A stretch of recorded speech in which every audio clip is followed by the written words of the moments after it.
dans les rues de ce belle ville que Raymond Kojitsky n'a jamais quittée, où se loge-t-elle l'empreinte de son histoire?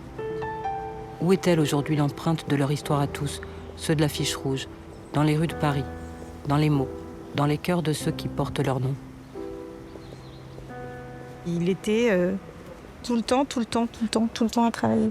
De 8h à 20h, c'est fou quand même quand on y pense.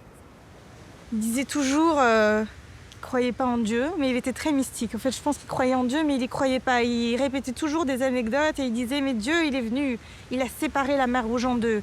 Et à Auschwitz, il était où? Il n'est pas venu à Auschwitz. » Et il te racontait des choses sur la résistance? Oui, il y avait des anecdotes qui revenaient. Et il y a une anecdote où il te disait qu'il s'était pris un coup de fusil, il s'est pris une balle. Il dit la balle, elle est ressortie. Donc il arrive, il va voir un médecin et il saigne, il n'est pas bien quoi. Il est jeune et le médecin le voit, il dit je peux pas vous prendre, je vais appeler police secours.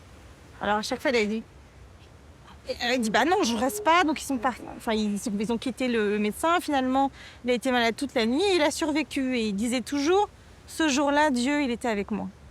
Mais Dieu, il n'était pas là pour sa mère, sa sœur, ses frères, il n'était pas là en fait. Et c'était une famille de blonds et de roux. Et je voulais savoir à quoi elle ressemblait, donc je l'embêtais pour voir parce qu'il y avait une enveloppe avec des grandes photos. Il y avait plein de photos de... Et il ne voulait pas l'ouvrir et un jour, il accepte. Donc on sort l'enveloppe, on s'assoit sur son canapé où il lisait le Télé 7 jours. Et on commence à sortir toutes les photos et il regarde. Déporté. Et en fait, toutes les personnes de son entourage, toute sa vie en fait avait disparu. Il n'y avait plus personne. Et c'est la seule fois où je l'ai vu pleurer. Et donc moi je pleurais à chaudes larmes, et lui aussi. Et il m'a dit en fait je peux pas regarder tout ça.